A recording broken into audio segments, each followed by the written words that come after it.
Welcome to BODS Mayhem Hour, your source for all hard rock, heavy metal, new metal, alternative, punk, horror punk, hardcore, rock, and all local bands, with your host, John the Bod, a.k.a. the Bodfather. This is Dan Kincaid, and you're listening to BODS Mayhem Hour. The views and opinions of the guests do not necessarily reflect the views and opinions of BODS Mayhem Radio Network, its staff, affiliates, or sponsors. Parental discretion is advised. Welcome to BODS Mayhem Radio Network. Hey everybody, welcome to BODS Mayhem Hour. I am your host, John the Bod, a.k.a. the Bodfather. As always, I'm bringing you guys and gals awesome interviews. Today, it's an honor and a privilege to have Los Angeles-based singer-songwriter and guitarist Dan Kincaid. Dan has released his new solo album, Persona Non Grata, and the lyric video for his single, Living in Circles, which is out right now. And this was created by Jacob Glover, so you want to check that out. Dan has also been lead vocals of bands such as Spit Out Star, Superno, and 6 Days Till Sunday.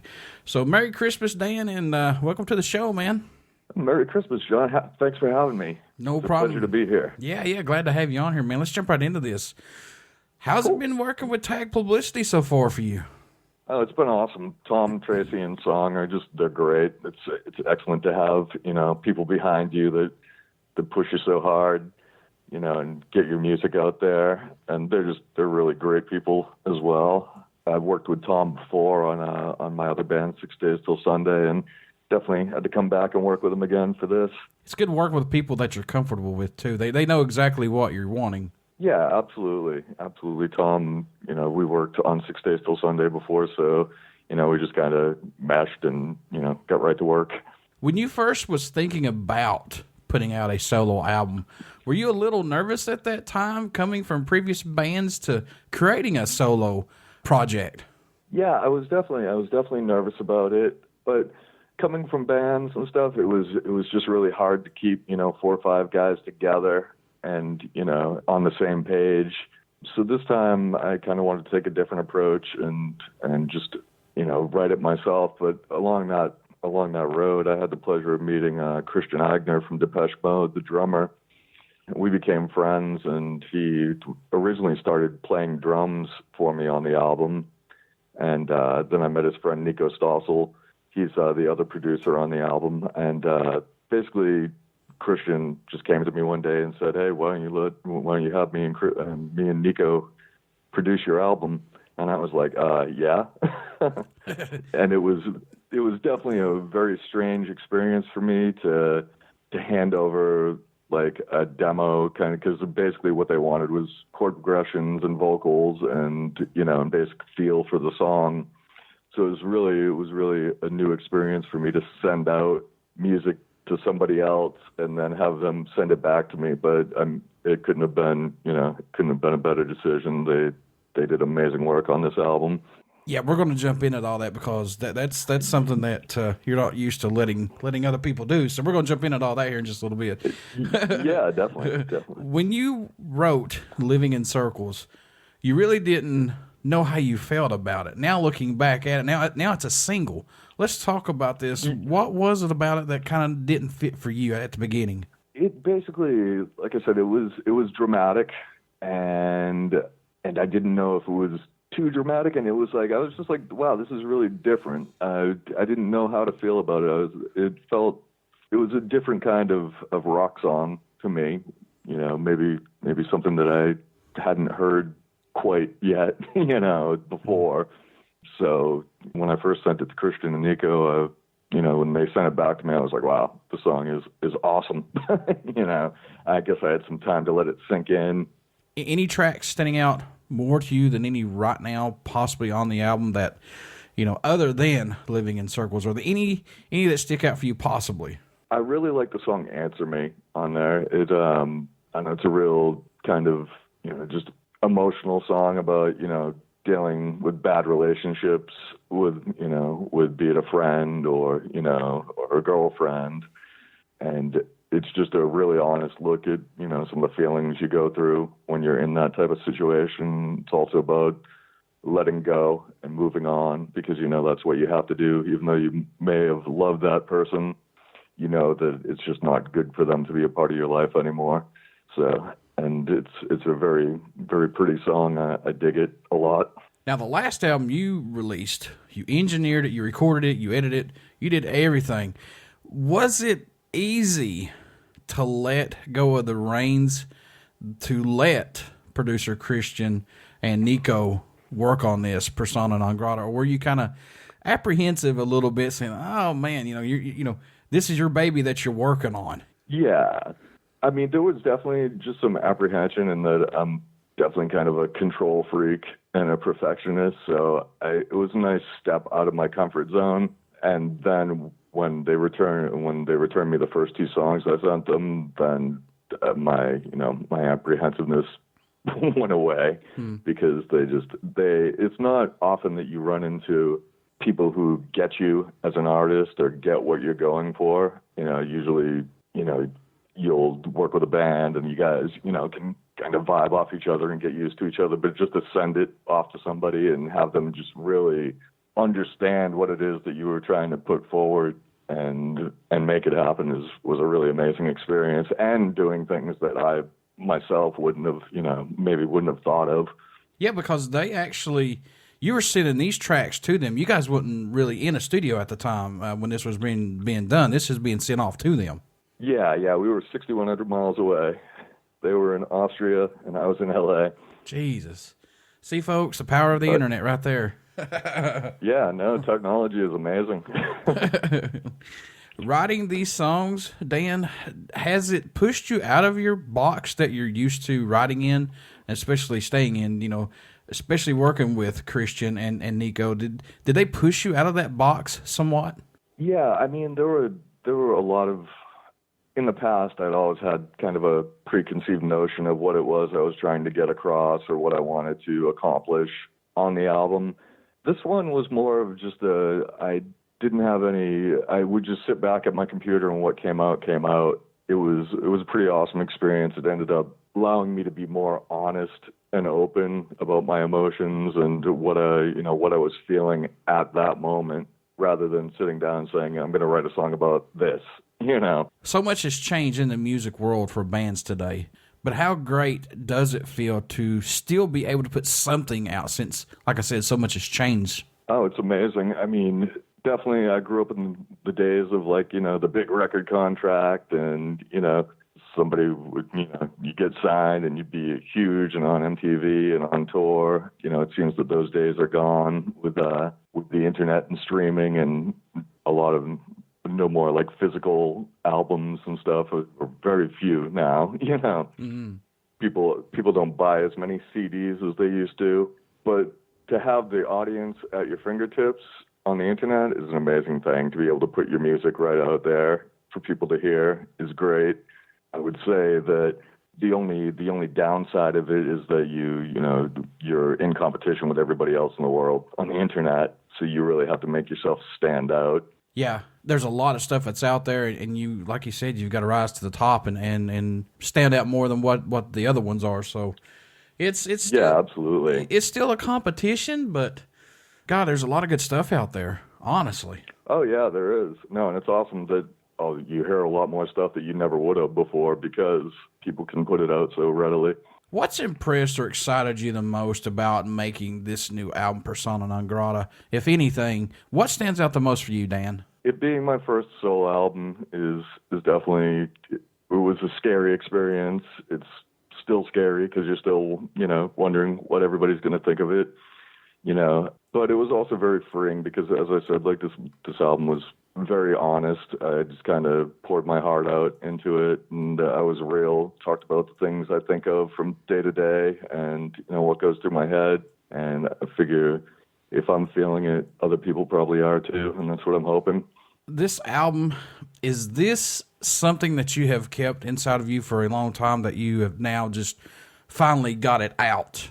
Did this album help you release those, I guess, demons? I want to say demons, but those thoughts and things like that. Yeah, absolutely. I mean, I've definitely, I've been through some, as has everybody, been through some hardships, and and just trying to overcome them and overcome, the obstacles in front of myself.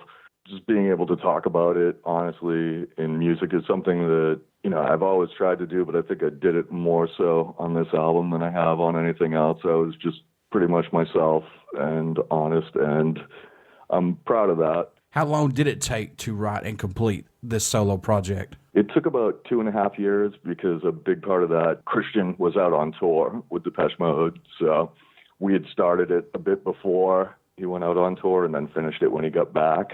What do you hope everyone takes away, or message you hope they hear, Dan, while listening to any of your music in general? I know this is your first solo album, but when somebody buys this or listens to this single, what do you hope they get from it?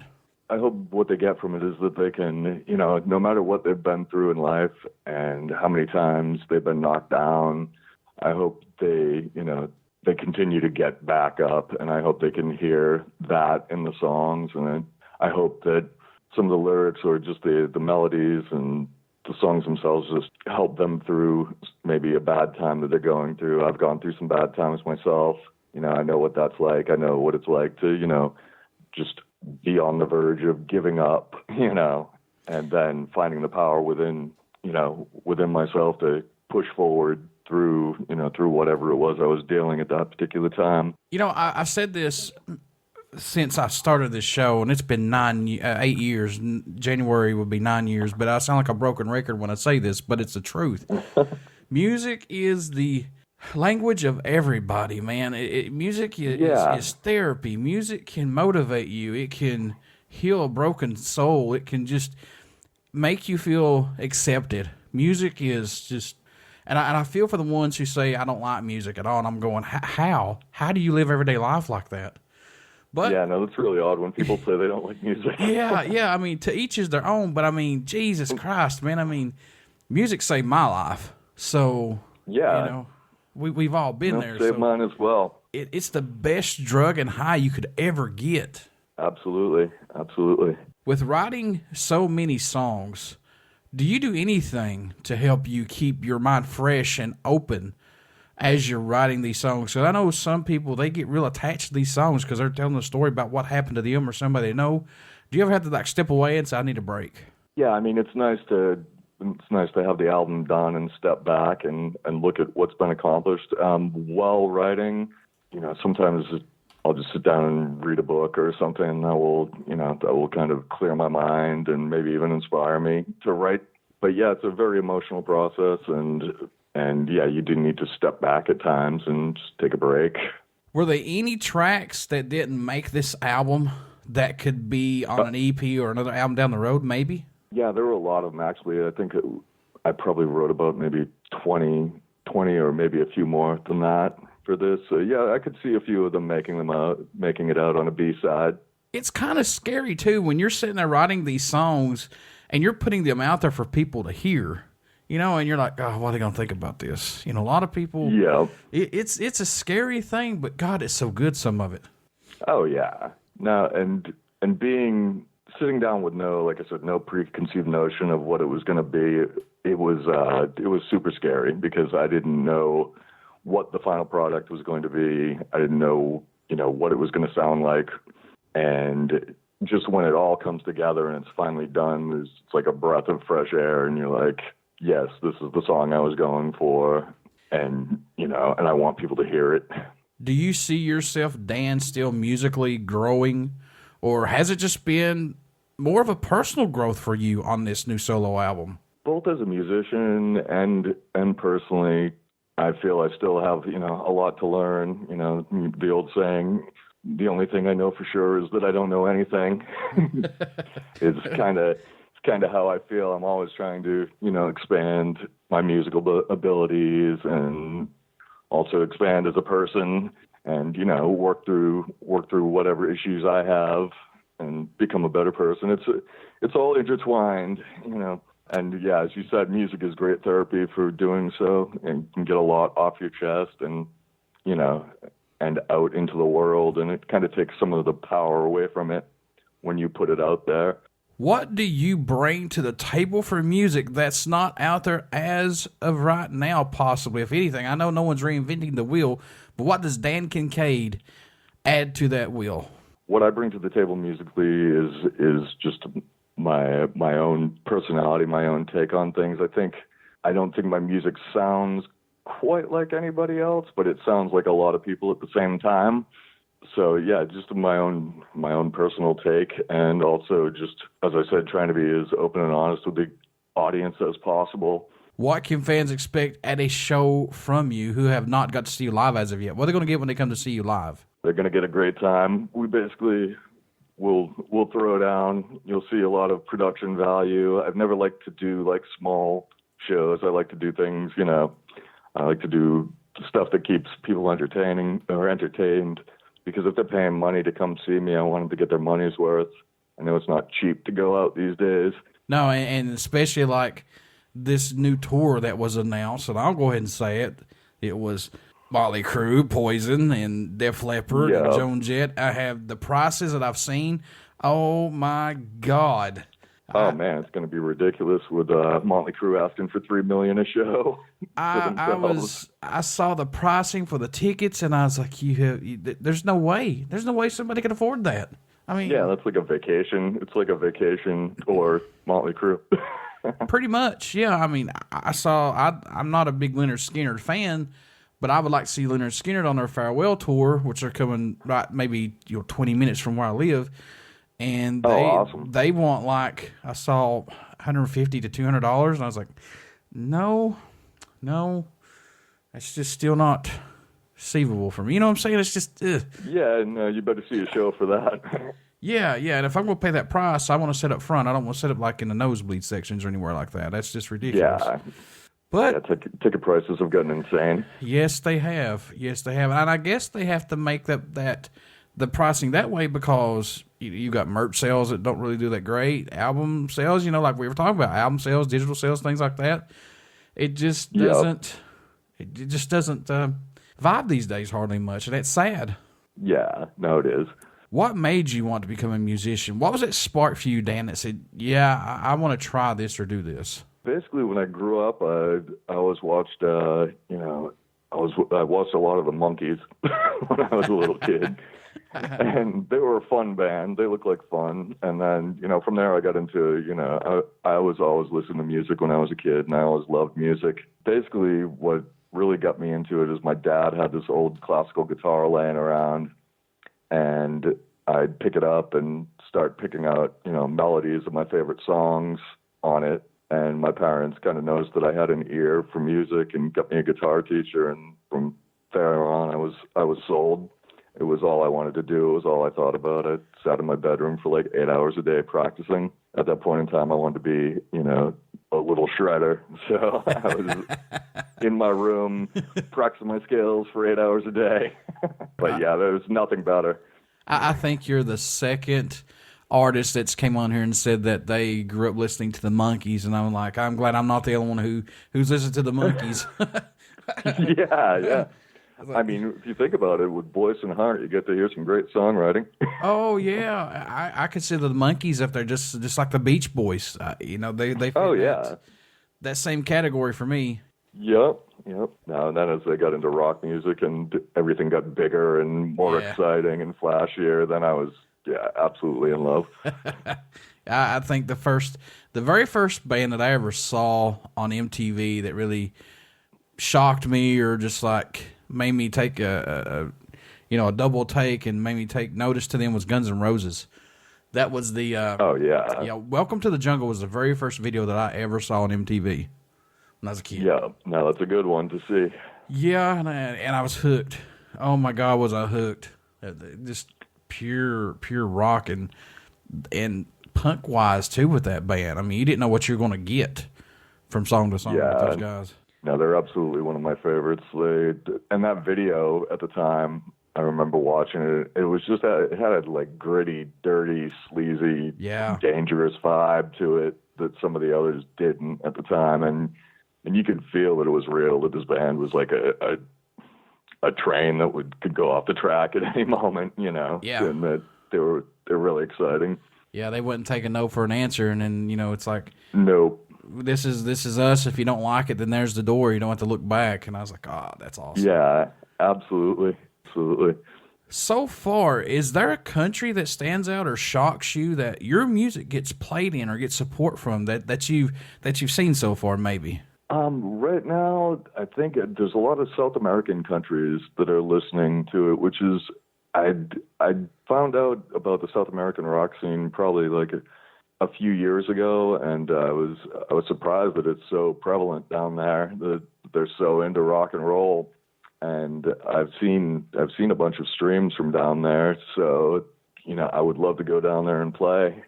It's just it's funny when you look at the countries where your stuff is getting played, and it's like, how did that country find out about me? Yeah. But yeah, there's been some others like Belarus, and I got to say I've been getting great support from the United States, UK, Italy, and Germany. They've been streaming it like mad, so I'm very thankful for that. When you were younger, did you have a go-to album or song that allowed you to escape, or maybe today as an adult, do you have that possibly? Yeah, I guess they'd still be the same album. It was Motley Crue, Shout at the Devil. That album definitely changed my life, and I loved Motley Crue, like Nikki Sixx, and Vince Neil and Tommy Lee and Mick Mars, all decked out.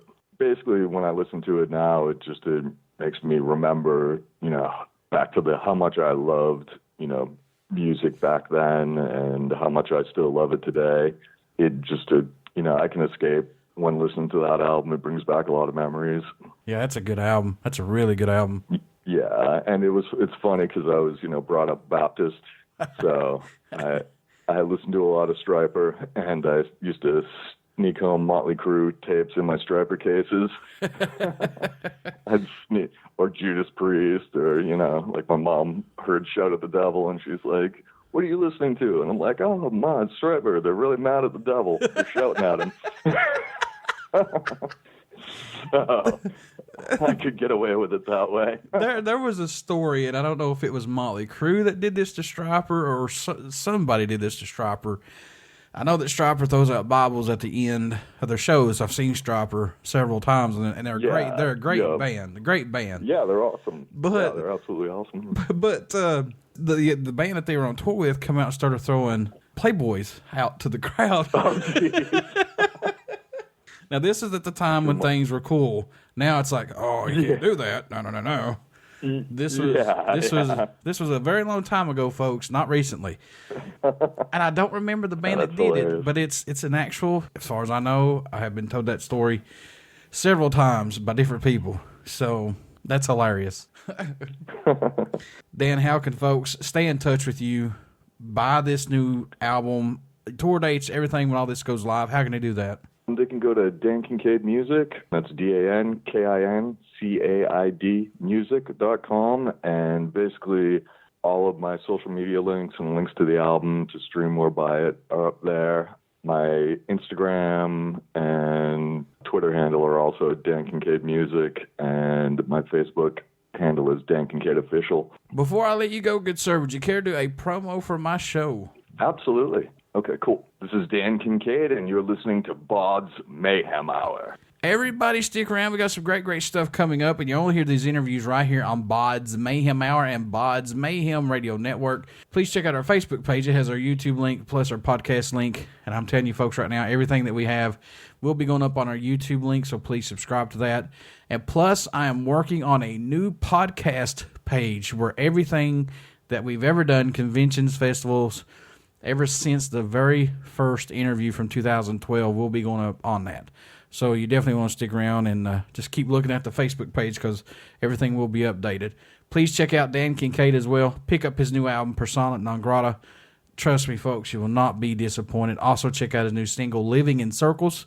Great stuff. Dan, I wish you nothing but the best of luck, and Merry Christmas, man, and a good New Year for you as well. Same here. Thank you so much for having me. Merry Christmas, Happy New Year, and again, I appreciate it.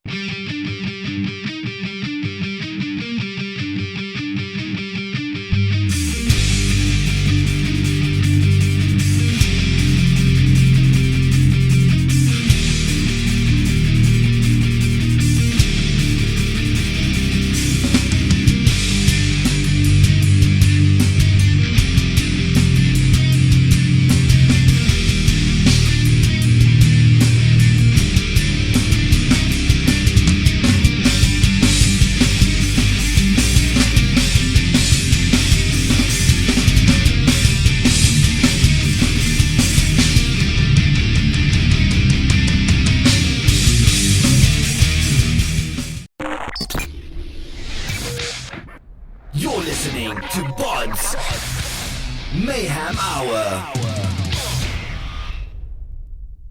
Follow us on Facebook, Twitter, and Instagram.